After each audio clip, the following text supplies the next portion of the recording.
पराम्बा भगवती जगदम्बा से देवताओं ने पूछा कि अब किसको अपना माता पिता बनाओगे। पहले तो आपने दक्ष महाराज को अपना पिता स्वीकार किया था। भगवती पराम्बा बोली कि मैंने सोचा कि ये शिव भक्त है, सब प्रकार से दक्ष है, कुशल है, इसलिए इसको पिता बनाया। अब मैं किसी ऐसे को पिता बनाऊंगी जो मेरे पति को बड़ा प्रेम करता हो।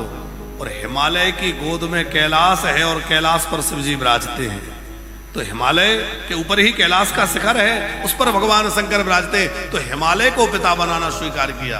और माँ का नाम क्या है? पार्वती जी की माँ कौन है? मैं ना। दक्ष क्या कहता था? मैं।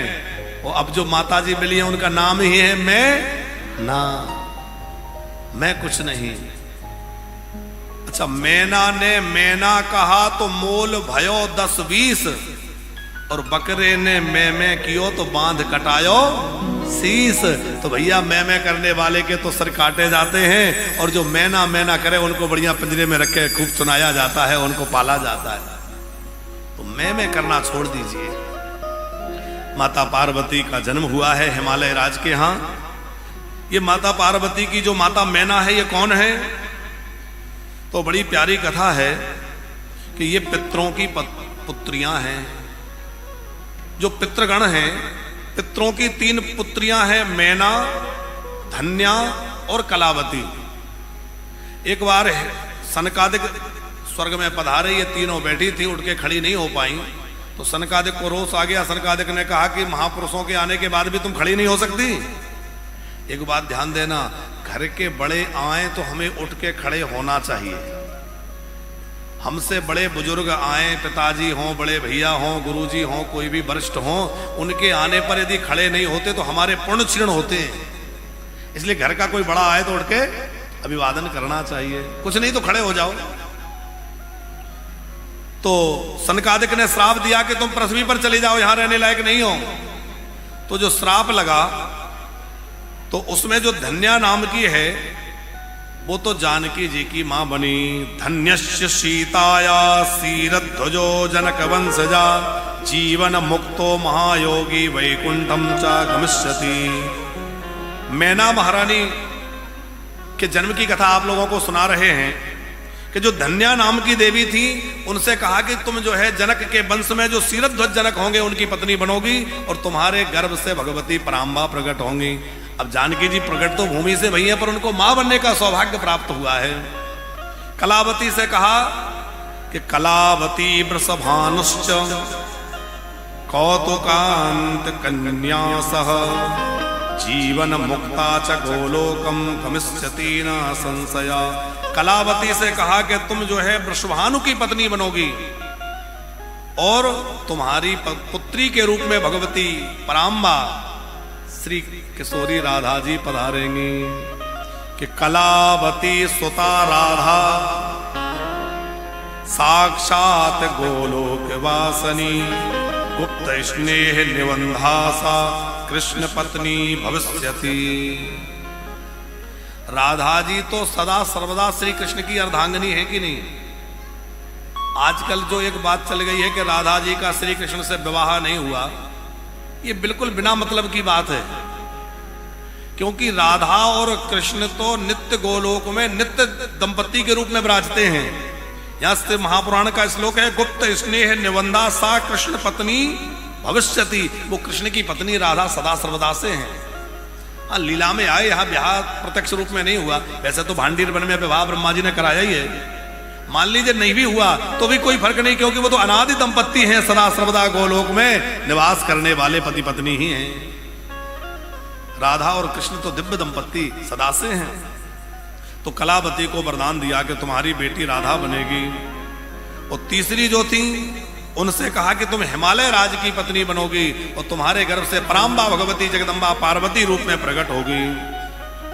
उसके बाद मैना महारानी ने तपस्या करी है, और मैना महारानी के तप के प्रभाव से भगवती पराम्बा प्रसन्न हुई हैं, उनकी पुत्री बनना स्वीकार किया है, और देवताओं ने गर्भ स्तुति की है, और भगवती पार्वती जी का दिव्य जन्म हुआ है। बोले पार्वती मैया की।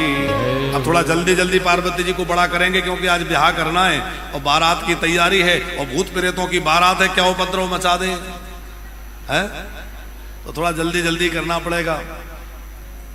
तो माता पार्वती का जन्म हुआ, नारद जी पधारे, नारद जी ने नामकरण किया और नामकरण करके एक बात कही कि इसका जो पति होगा वो बड़ा अटपटा होगा। कैसा होगा?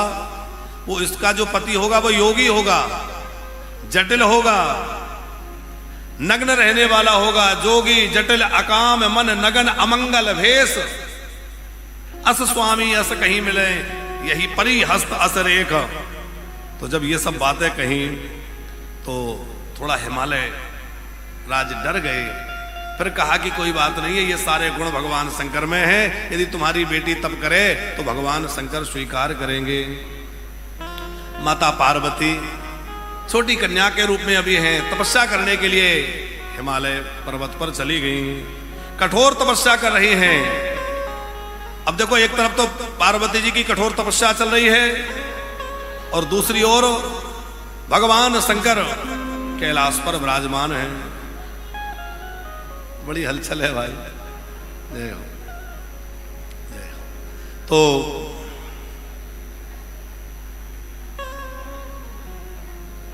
जब कठोर तपस्या पार्वती की देखी तो राम जी ने जाकर भगवान शंकर से कहा कि अब विवाह कर लीजिए। भोले बाबा ने कहा जैसी आज्ञा। भोले बाबा राम जी के प्रेम को देख करके समाधिस्थ हो गए। और उसी समय कथा है कि एक बड़ा भारी राक्षस हुआ। क्या नाम था उस राक्षस का? तारकासुर। तारकासुर नाम का एक भयंकर राक्षस हुआ जिसने ब्रह्मा जी से वरदान मांगा कि मैं मरूं नहीं। बोले ऐसा तो हो ही नहीं सकता कि जिसका जन्म हुआ है वो मरे नहीं, और कोई वरदान मांगो। तो दूसरा वरदान ये दे दो कि मैं और किसी से ना मरूं, जब भी मरूं तो मैं शंकर जी के पुत्र से मरूं। क्योंकि राक्षस जानता था कि शंकर जी का तो अब विवाह होना नहीं है, एक पत्नी इनकी थी तो वो तो अग्नि में समा गई, अब विवाह होगा नहीं तो बेटा कहां से होगा, तो मैं मरूंगा नहीं। देवताओं को सताने लगा।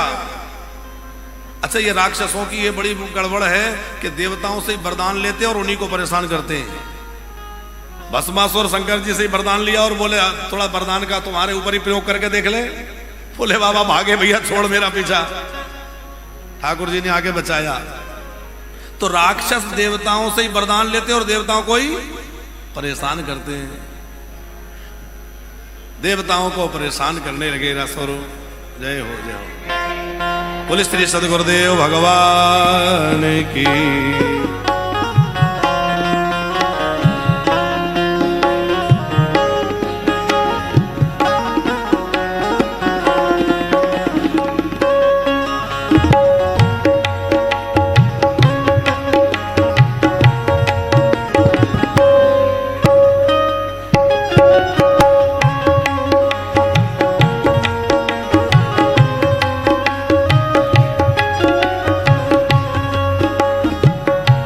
सभी लोग अपने अपने स्थान पर विराज जाएं।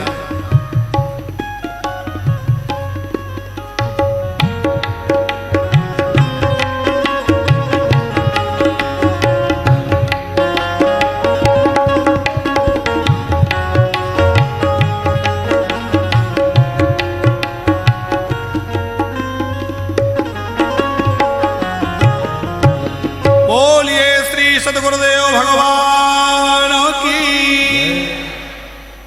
जिनकी मंगलमयी छत्र छाया में हम सब बैठे हैं और जिनके अंदर से निरंतर प्रेम और करुणा का वर्षण होता है, ऐसे हमारे करुणा धाम के परमाध्यक्ष पीठासीन पूज्य महाराजा श्री मंगल में दर्शन देने पधारे हैं। जोरदार तालियां पूज्य महाराजा श्री के लिए, गुरु माता के लिए।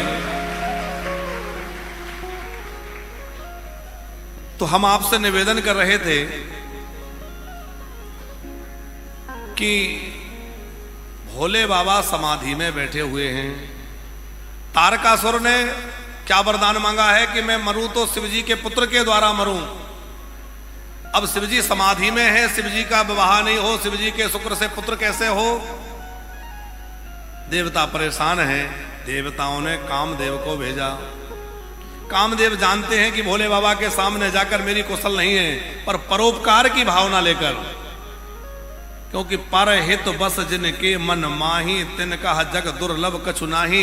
चलो इसमें देवताओं का कार्य सिद्ध होगा, असुर मारा जाएगा। कामदेव ने जाकर के भगवान शंकर के ऊपर बाण चलाए। एक आम के वृक्ष की ओट में खड़ा होकर कामदेव ने बाण खींच करके और भगवान शंकर के हृदय पर मारा। भगवान शंकर का ध्यान छूट गया। भोले बाबा खड़े हो गए, चारों ओर देखा तो आम की ओट में खड़ा हुआ काम दिखाई दे गया। भगवान शंकर का तीसरा नेत्र खुल गया और तीसरे नेत्र से क्रोध की ज्वाला निकली और उस ज्वाला से कामदेव जल करके भस्म हो गया, राख का ढेर बन गया। कामदेव की पत्नी रोती हुई भगवान शंकर के शरण में आई, महादेव महादेव महादेव। बोले बाबा तो बड़े दयालु हैं, दया आ गई। देवी क्यों रो रही हो? बोले आपने मेरा सुहाग छीन लिया, ये मेरे पति थे। बोले बाबा ने दया में भर के, करुणा में भर के कहा, देवी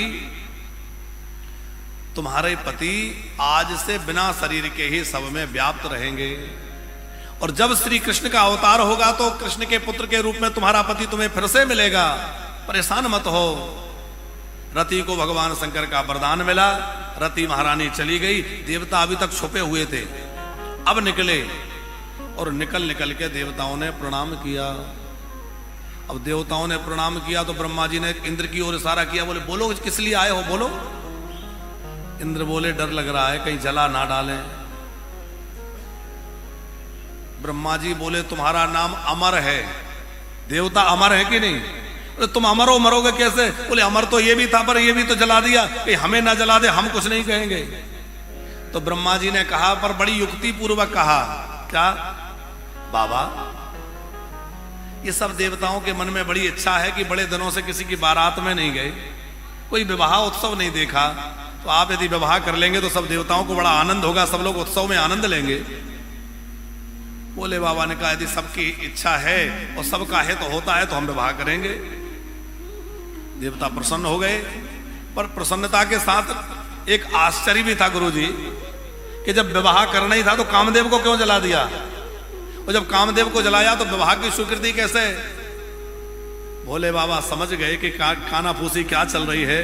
तो भोले बाबा ने कहा सुनो, यदि मैं कामदेव को नहीं जलाता तो सारी दुनिया ये सोचती कि मैंने काम की प्रेरणा से विवाह किया है, पर काम का दहन करके मैं बताना चाहता हूं कि मैंने काम की प्रेरणा से नहीं, मैं तो अपने राम की प्रेरणा से विवाह करने जा रहा हूं, इसमें मेरे राम की प्रेरणा है। देखो संसार के कार्यों में प्रवृत्त तो संसारी भी दिखते हैं और संत भी दिखते हैं, पर दोनों की प्रवृत्ति में फर्क क्या है? संसारियों की प्रवृत्ति जो होती है वो काम की प्रेरणा से होती है, और महापुरुषों की जो प्रवृत्ति होती है वो राम जी की प्रेरणा से होती है। आप अपना घर बनाते हैं, अपनी दुकान सजाते हैं, अपना ऑफिस सजाते हैं, और पूज्य महापुरुष जन सुंदर स्थान बनाते हैं, मठ बनाते हैं, मंदिर बनाते हैं, आश्रम बनाते हैं, उसको सजाते हैं। पर हम जो घर बना रहे हैं उसमें स्वार्थ की भावना है, हम रहेंगे, हमारे बच्चे रहेंगे, हमारा परिवार रहेगा। और महापुरुष जो करते हैं इसमें परमार्थ की भावना होती है कि समाज का कल्याण होगा, लोक उपकार के कार्य होंगे। आप विचार करिए, इतना सुंदर ये करुणाधाम आश्रम बना है। महाराज जी जो भी लोग पधार रहे हैं, तो अब जो लोग पहले से जुड़े हैं देखते हैं वो तो सब जानते ही हैं स्थान कितना भव्य और अद्भुत है, पर जो नए लोग आ रहे हैं वो भी कहते हैं महाराज जी स्थान तो बड़ा अलौकिक है। हमने कहा ये महाराज जी की साधना का प्रभाव है कि यहाँ की जो अलौकिकता है। संतों के द्वारा, महापुरुषों के द्वारा जो कुछ किया जा रहा है वह काम की प्रेरणा नहीं है, वह राम की प्रेरणा है। हम लोग वानप्रस्थ बना रहे हैं, आप विचार करिए कितने लोगों को आश्रय मिलेगा, कितने निराश्रित बुजुर्ग, कितने ऐसे लोग जिनको रहने का ठिकाना नहीं है, जो अपने घर से बेघर हो गए हैं, उन लोगों को आश्रय मिल रहा है, भोजन मिल रहा है, कम से कम वहां रहने की व्यवस्था तो मिल रही है। कितने ऐसे लोग आते हैं जो वृंदावन दर्शन करने गए पर उनके पास इतना पैसा नहीं है कि वो किराए से कमरा ले सकें, तो हम लोगों ने ये व्यवस्था कर रखी है, भाई कोई भी आए उनको रहने के लिए और भोजन की निःशुल्क व्यवस्था रहती है। कितने भी लोग आइए उनके रहने की और भोजन की निःशुल्क व्यवस्था है। हॉल है वहां, सबके लिए रहने की व्यवस्था है। जितने भी यात्री आ जाए उनका आईडी देखा जाता है, कहीं कोई गड़बड़ ना कर जाए। आजकल डर भी बहुत है, पर आईडी वाईडी देख करके उनको वहां ठहराया जाता है। तो जो भी दर्शनार्थी आए, बेचारे यदि कमरा नहीं ले सकते, ज्यादा महंगे व्यवस्थाओं में नहीं ठहर सकते, तो वहां उनको व्यवस्था है निःशुल्क रहने की। और भोजन तो हर समय भगवत कृपा से चल ही रहा है, सवेरे का नाश्ते से लेकर रात्रि ब्यारू भोग तक सब भगवत कृपा। जितने लोग आ जाएं, जो आ जाए भंडारा पाओ। तो जो कुछ भी आप लोग यहाँ चढ़ाते हैं, कहीं आता है कुछ, तो सब कम से कम थोड़ी साधु सेवा हो जाती है, थोड़ी गौ सेवा हो जाती है। अब कहने तो लोग ये कह सकते हैं, अरे महाराज जी आपको क्या जरूरत थी इतना बड़ा आश्रम बनाने की, 750 कमरे का आश्रम बना रहे हो। लेकिन भैया सच्ची बात बताएं तो वो आश्रम हम अपने लिए नहीं बना रहे हैं। वहां का एक एक कमरा, एक एक जगह दूसरों के लिए है, जहां भक्त लोग रहेंगे, भगवान का भजन करने वाले हमारे वानप्रस्थी रहेंगे, हमारे भक्त लोग रह के वहां भजन करेंगे। और सच्ची बात यह है, महाराज श्री जी से कभी बात करिए कि भैया हम लोग, आपको भले ही लगता है कि इतना बन गया तो सुखी हो गए, हम लोग तो आपके उसमें जो अपने ग्रह की नींद है वो भी कम हो गई।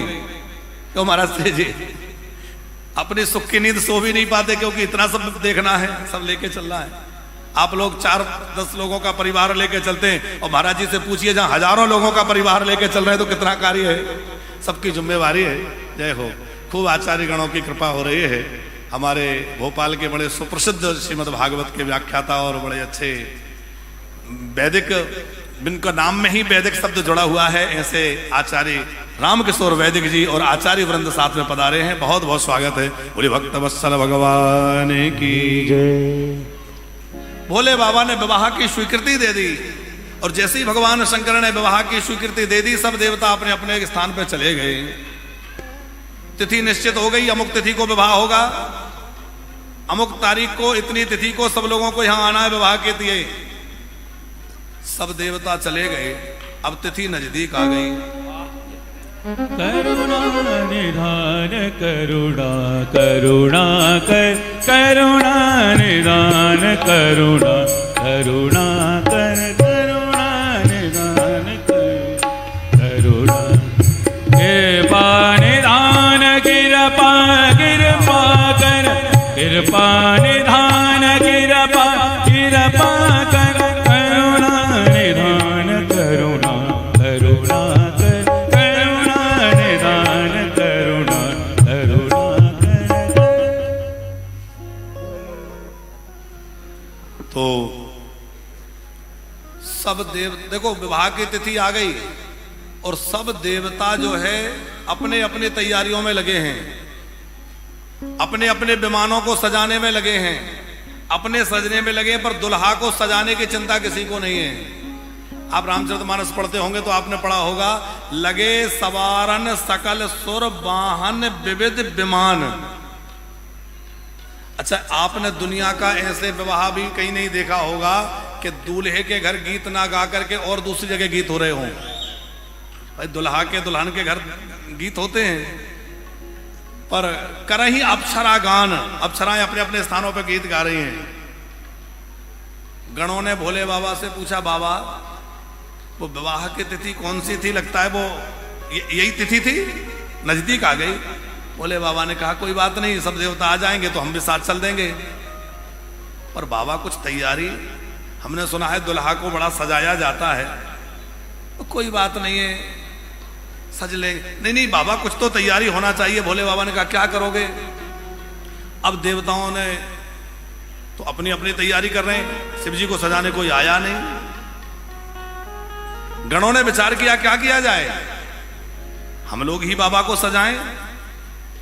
पर गणों को अभी तक कोई अभ्यास नहीं था, कभी तो किसी दुल्हा को सजाया नहीं। अच्छा, और तो और किसी विवाह में गए भी नहीं। एक गण बोला, सुनो मैंने सुना है कि दुल्हा को उबटन लगाया जाता है।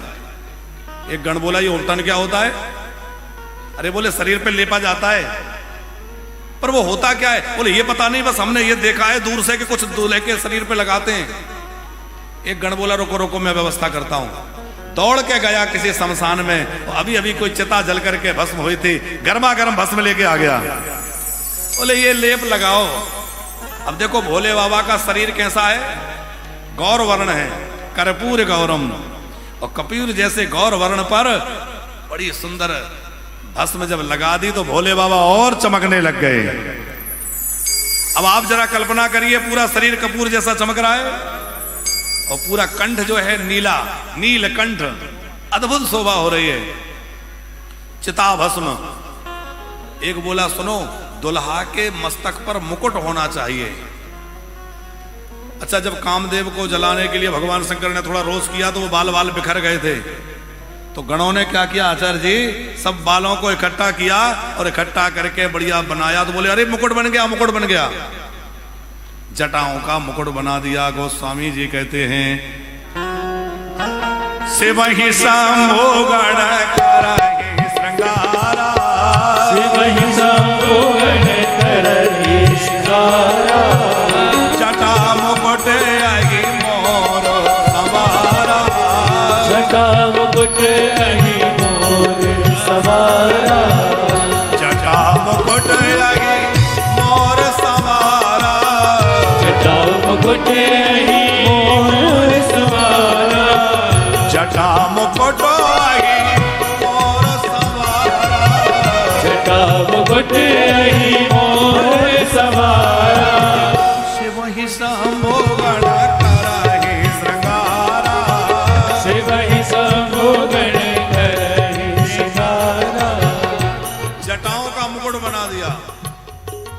मुकुट बनने के बाद एक बोला सुनो सुनो, हमने सुना है कि दुल्हे के मस्तक पर मोर रखा जाता है। बोले मोर क्या होता है? बोले अरे ऐसे ऐसे लटका रहता है सामने से लड़ियां सी। बहुत सर्प है भोले बाबा के पास, उनमें से जो पतले पतले सांप है ना, चिकने चिकने 20 mm बराबर मोटे है? बढ़िया पतले पतले चिकने चिकने सांप जो है उनको लाए और उनके फण ऊपर और पूंछ नीचे और ऐसे लटका दिए। बोले बढ़िया मोर बन गया। उनसे कहा यहीं लटके रहना, और बड़ा सुंदर मोर बन गया। कुंडल कंकड़ पहरे ब्याला, कुंडल कंकड़ पहरे ब्याला, कुंडल कंकड़ पहरे ब्याला, कुंडल कंकड़ पहरे ब्याला, तन विभूत करते हरि छाला, तन विभूत करते हरि छाला। अच्छा, भोले बाबा के कंगन कुंडल सब किसके हैं? सब सर्पों के हैं। और आप देखिए भोले बाबा के श्रृंगार का एक बड़ा संकेत प्यारा है। भोले बाबा ने चिता भस्म लगाई क्यों? भोले बाबा बताना चाहते हैं कि चाहे जितना सजा धजा लो, पर एक दिन इस शरीर की भस्म बनना है, इस बात को याद रखना। इसलिए चिता की भस्म लगा रहे हैं। और सर्पों के कंकण, सर्पों के कुंडल क्यों? भोले बाबा कहना चाहते हैं कि इन आभूषणों में ज्यादा आसक्ति मत करो, कब ये आभूषण भुजंग बन जाएं। ये आभूषण भुजंग बन सकते हैं। अच्छा, सर्प चलता है, आप में से किसी ने सर्प के पैर देखे? कोई ऐसा है जिसने सर्प के पैर देखे हों? क्योंकि सर्प को पैर होते ही नहीं तो देखेंगे कहां से?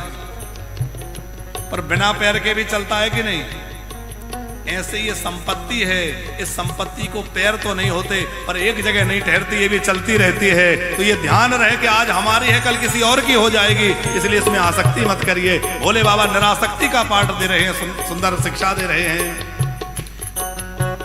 कुंडल कंकड़ पहरे प्याला, कुंडल कंकड़ पहरे ब्याला, कुंडल कंकड़ पहरे प्याला, कुंडल कंकड़ पहरे ब्याला, तन विभूति पटके हरि छाला, तन विभूति पटके हरि छाला।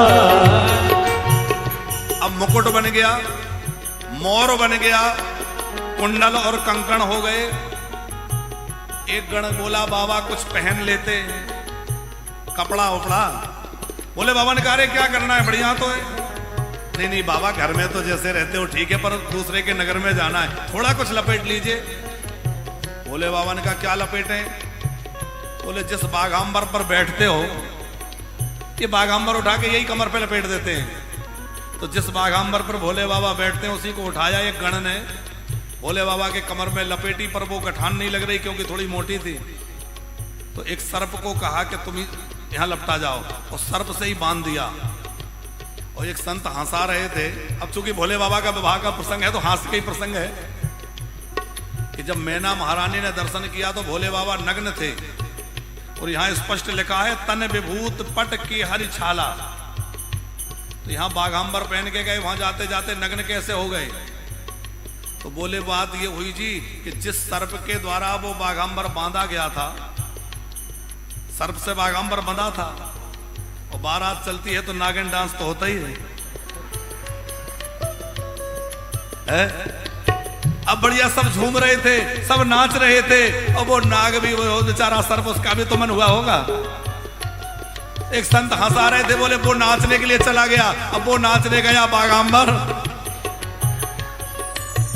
कुंडल कंकड़ पहरे प्याला, कुंडल कंकड़ पहरे प्याला, कुंडल कंकड़ पहरे प्याला, कुंडल कंकड़ पहरे प्याला, तन विभूता पटके हरि छाला, तन विभूते पटके हरि छाला।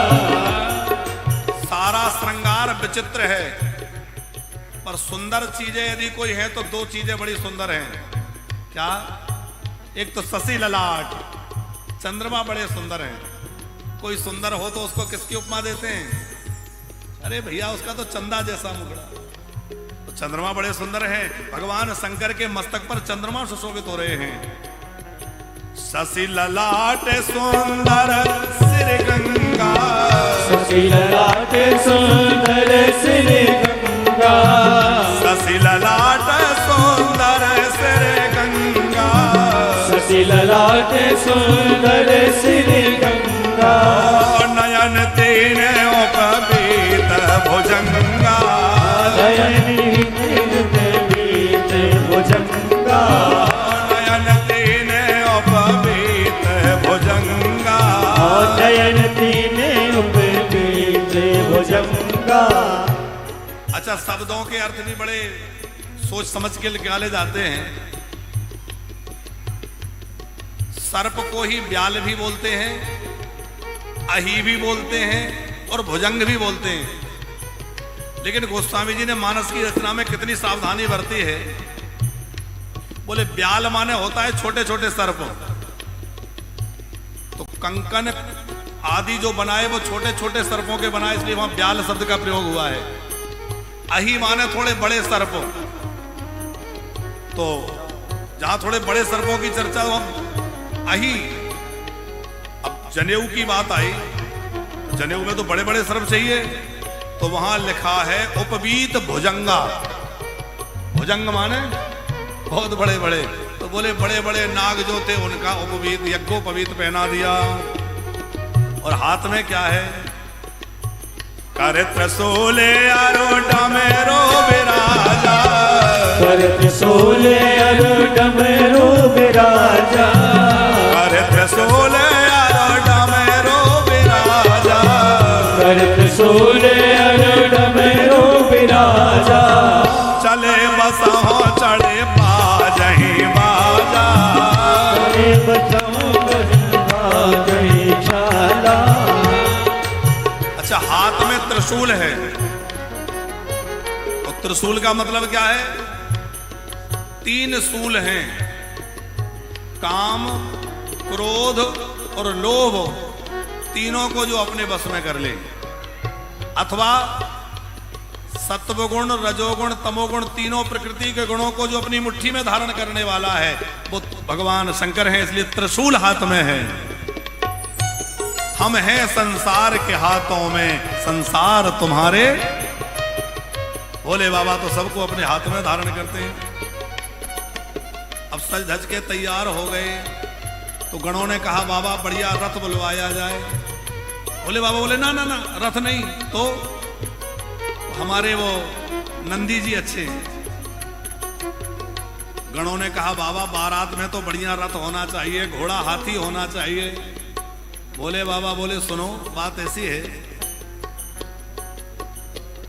नंदी जी को बुरा लगेगा कि हमेशा के लिए हम और बारात के लिए रथ घोड़े जो हमेशा काम आए उसी को साथ रखना चाहिए। फिर हमारे पास तो ना रथ है ना घोड़ा है। तो गणों ने कहा बाबा हम मांग लेते हैं किसी से, आपके तो नारायण मित्र हैं, मांग ले, देवता मित्र हैं। भोले बाबा क्या बोले, हम मांग के बर नहीं बनेंगे, क्योंकि कुछ मांग के जो बर बनते हैं वो बाद में बराबर हो जाते हैं, और हम तो बराबर बर रहना चाहते हैं, इसलिए किसी से मांगेंगे नहीं, जो है उसी का आनंद लेंगे। और संकेत बड़ा आनंद का है कि हमारे यहां धर्म ग्रंथों में बैल को धर्म का स्वरूप कहा है। भोले बाबा कह रहे हैं धर्म पत्नी लेने जा रहे हैं तो धर्म के ऊपर आरूढ़ होकर जाएंगे, इसलिए धर्म रूपी वृषभ को भगवान शंकर ने अपना वाहन बनाया है।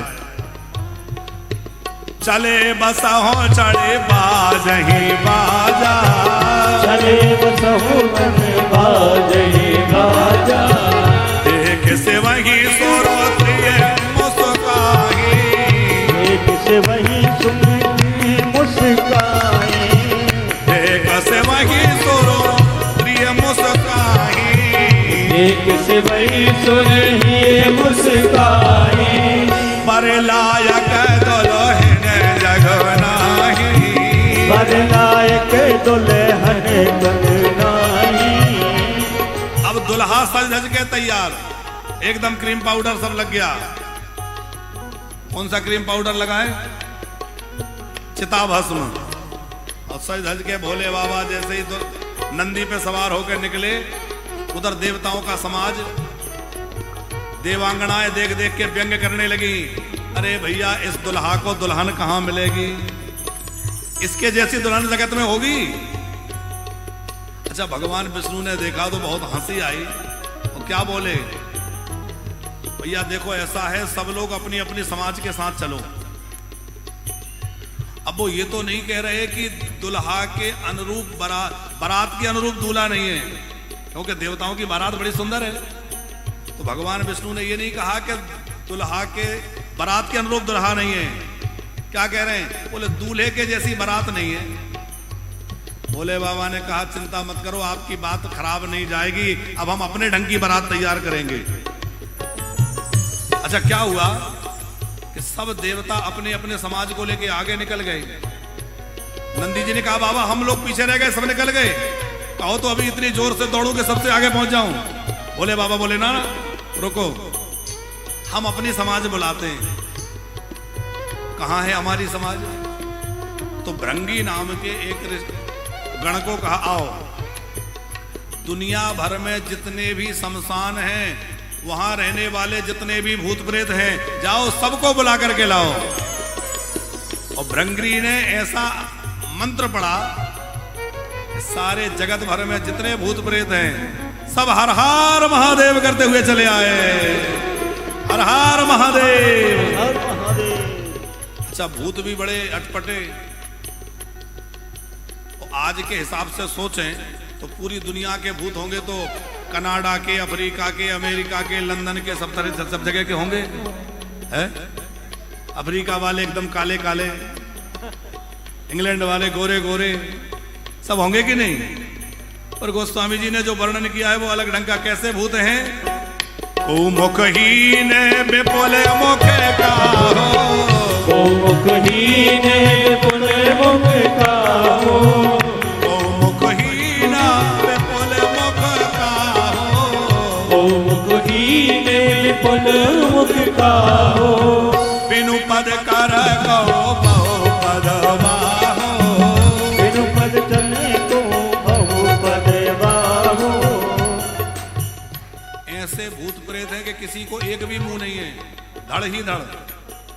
और किसी के पूरे शरीर में मुख ही मुख हैं, किसी के एक भी हाथ नहीं है, किसी के पूरे शरीर में हाथ है, किसी को एक भी आंख नहीं है, किसी के शरीर में आंख ही आंख है। विपुल नयन को नयन विहीना, और हिष्ट पुष्ट को अति तन कीना। कोई बहुत मोटा ताजा है और कोई हड्डी का ढांचा दौड़ता चला जा रहा है। बड़ी विचित्र शिवजी की बारात है। अब जैसा दुल्हा था वैसी बारात सज गई, जस दुल्हा तस बनी। और भैया दुल्हा जैसी बारात भाई धूल उड़ने लगी, जोर जोर से शब्द होने लगा, क्योंकि सबके मुख अलग अलग हैं। खर स्वान सुवर सकाल मुख गण वेश अगणित को गणे। किसी का गधे जैसा मुंह, किसी का कुत्ते जैसा, किसी के स्वान जैसा, वो सब एक साथ गाने लगे। आप जरा कल्पना करो, गधा, कुत्ता, घोड़ा, खच्चर, हाथी सब एक साथ गाएंगे तो कैसी आवाज आएगी, है? सब एक साथ गाने लगे और खूब आनंद होने लगा। हरे आई शंकर की बरते आहे माचल नगरी, आई शंकर की बरते आहे माचल नगरी, आई शंकर की बरते आहे माचल नगरी, आई शंकर की बरते आहे माचल नगरी, हिमाचल नगरी, ओ हिमाचल नगरी, हिमाचल नगरी, हिमाचल नगरी, हिमाचल नगरी, ओ हिमाचल नगरी, हिमाचल नगरी, हिमाचल नगरी, आई शंकर की बरते आए माचल नगरी, आई शंकर की बरते आहे माचल नगरी।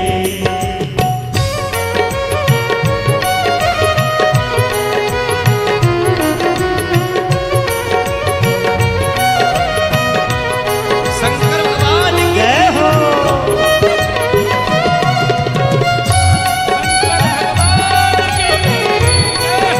एक बार आपसे बोले हर हर महादेव।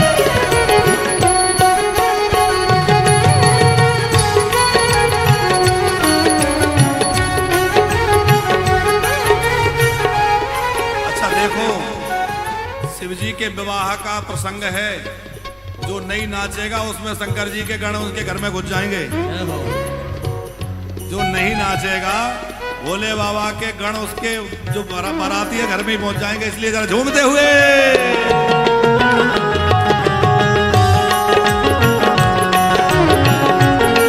एक बार ऊपर वाले भी बोले हर हर महादेव।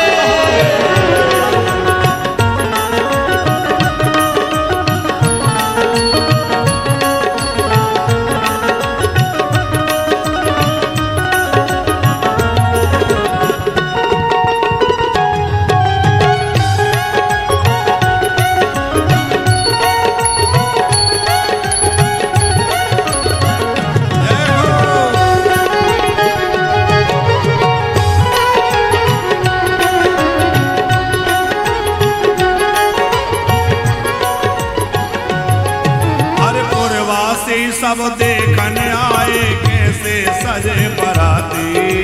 पुरवासी सब देखन आए कैसे सजे बराती, हरिपुरवासी सब देखन आए कैसे सजे बराती। पुरवासी सब देखन आए कैसे सजे बराती, कौन अरे कौन कौन से आए बराती, कैसे आए बराती। कौन कौन से आए बराती, कैसे आए बराती, कैसी दुल्हा की सूरत है माचल नगरी। दुल्हा की सुरतिया है माचल नगरी, ओ आई शंकर की बरतिया है माचल नगरी।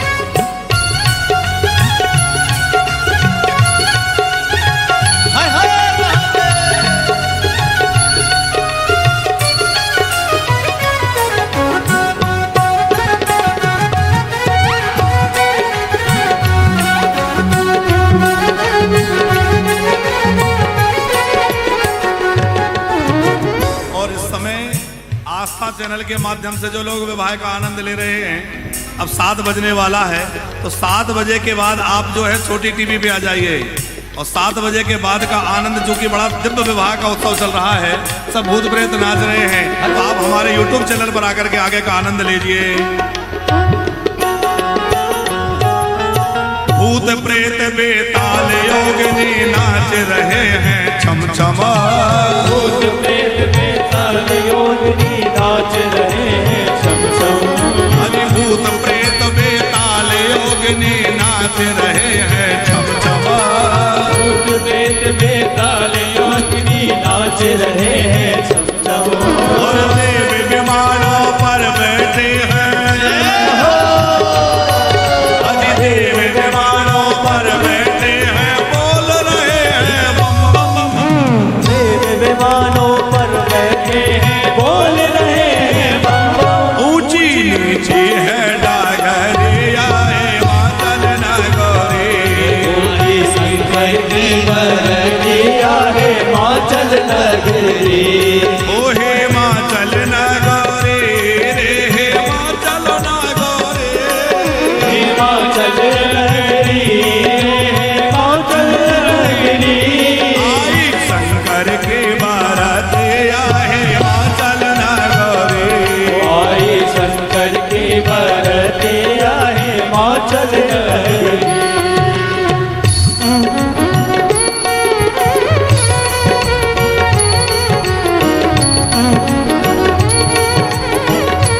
जय हो।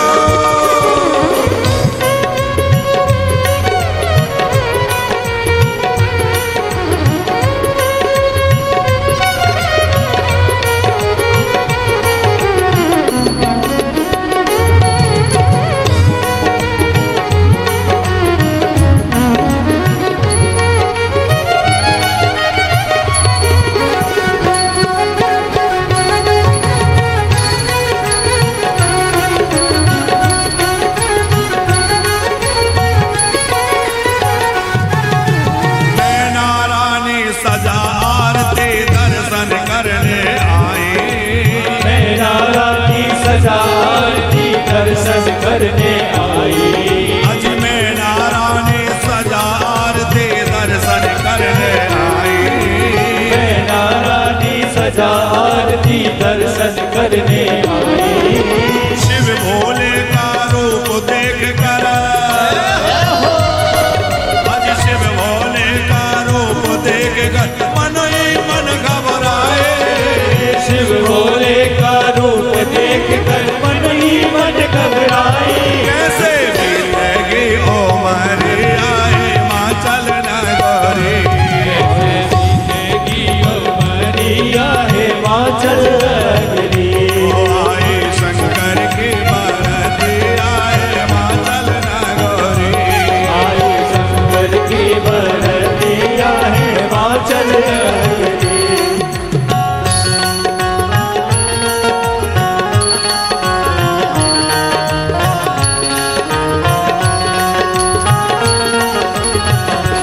जय हो।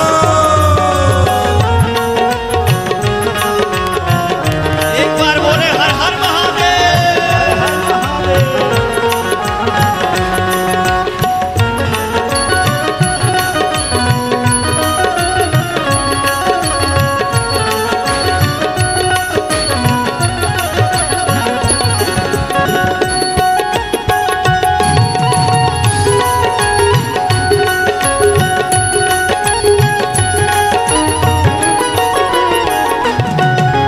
कोई बराती लंबा चौड़ा, कोई छोटा कोई मोटा। कोई बराती लंबा चौड़ा, कोई छोटा कोई मोटा। अरे कोई बराती लंबा चौड़ा, कोई छोटा कोई मोटा। कोई बराती लंबा चौड़ा, कोई छोटा कोई मोटा। और किसी के सिर पे 4 भुजा है,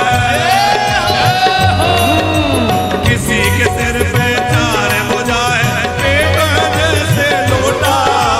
किसी के सर पे 4 भुजाएं, पेट जैसे लोटा। बूटी बूटी है कामरी आए माचल नगरी।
तो बारात आई है,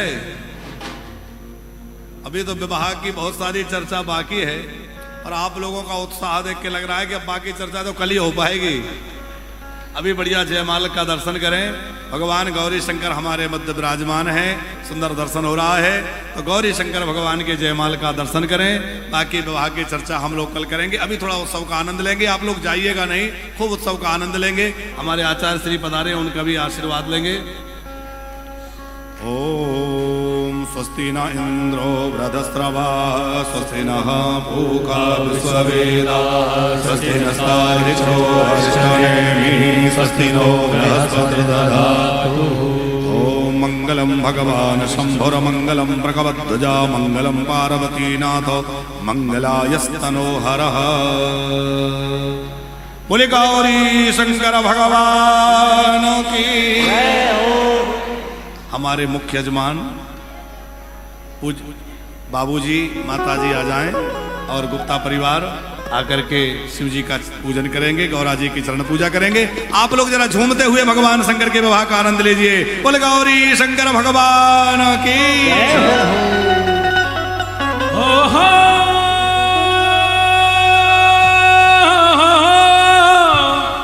ऐसा लगता है सारे संसार की शादी आज भोलेनाथ की शादी है।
उठाइए हाथ एक बार और गाइए मेरे साथ। आज भोलेनाथ की शादी है, आज भोलेनाथ की शादी है,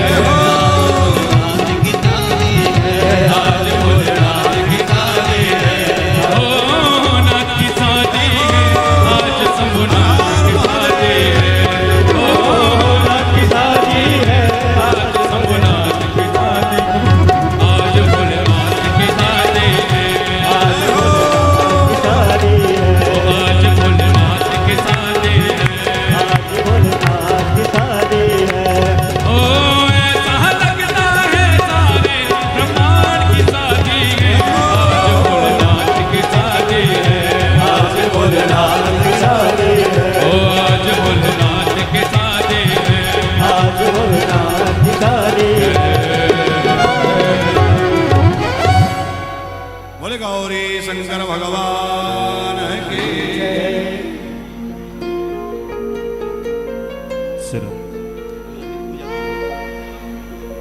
बोलो शंकर भगवान की।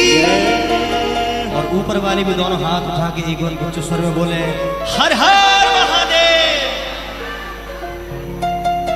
निराले दूल्हे में मतवर दूल्हे में, अरे सज रहे भोले बाबा निराले दूल्हे में। दोनों हाथ उठा के भाग से गाए अरे सज रहे भोले बाबा निराले दूल्हे में, सज रहे भोले बाबा निराले दूल्हे में, निराले दूल्हे में मतवारे दूल्हे में, निराले दूल्हे में मतवारे दूल्हे में, सजे रहे भोले बाबा निराले दूल्हे में, सज रहे भोले बाबा निराले दूल्हे। और बाबा की बारात कैसी है?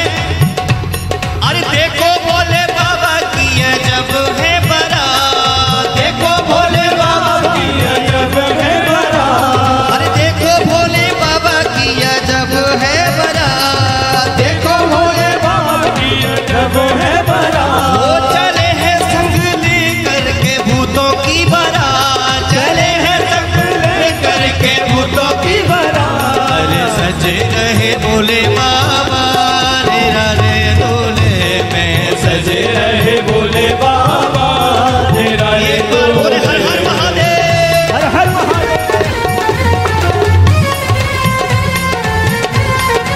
ऐसे नहीं दोनों हाथ उठा के हर बोल।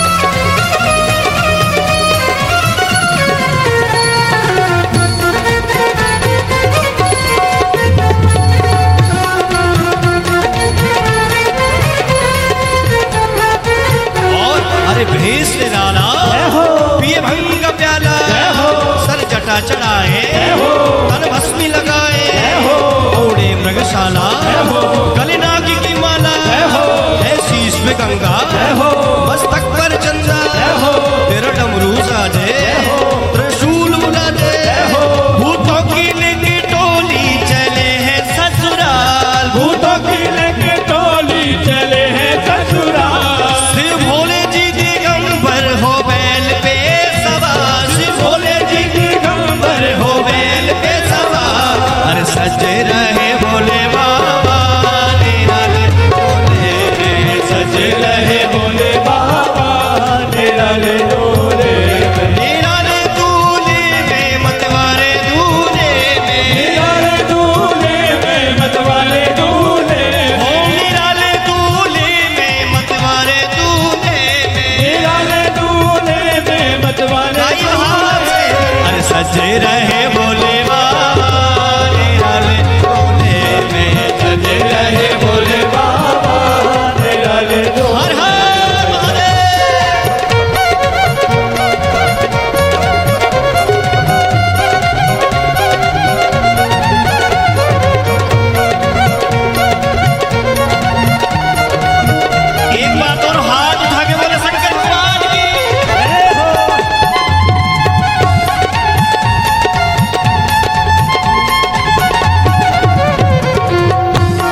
सिलवट्टा सब घिस रहे हैं हो हक्का बक्का पी करके प्याला हो गए मतवारे कोई नाचे गावे कोई ढोल बजावे कोई भौं मटकावे कोई मुंह पिचकावे निराले दूल्हे में मतवारे दूल्हे में निराले दूल्हे में मतवारे दूल्हे ओ निराले दूल्हे में मतवारे दूल्हे में निराले दूल्हे में मतवारे दूल्हे में। उठाओ दोनों हाथ बिल्कुल सीधे 2 मिनट के लिए और भाव से गाएं अरे सजे रहे भोले बाबा निराले दूल्हे में सजे रहे भोले बाबा निराले दूल्हे निराले दूल्हे में मतवारे दूल्हे में निराले दूल्हे में मतवारे दूल्हे में निराले दूल्हे में मतवारे दूल्हे में निराले दूल्हे में मतवारे अरे सजे रहे भोले बाबा निराले दूल्हे में सजे रहे भोले बाबा निराले दूल्हे अरे सजे रहे भोले बाबा निराले दूल्हे में सजे रहे भोले बाबा निराले दूल्हे में। बोले शंकर भगवान की भाव से बोले हर हर बोले सत्यदेव शंकर भगवान की जय हो। खूब भगवान शिव के मंगल में विवाह का उत्सव का आनंद चल रहा है और आचार्य गणों का खूब आगमन और खूब आनंद हो रहा है। आप सब लोगों से निवेदन है 2 मिनट के लिए आप सब लोग बैठ जाइए, थोड़ी देर के लिए सभी लोग बैठ जाएं, जो लोग पूजा कर रहे हैं वो लोग भी बैठ जाएं, थोड़ी देर बाद हम लोग उत्सव करेंगे। अभी परम श्रद्धेय पूज्य श्री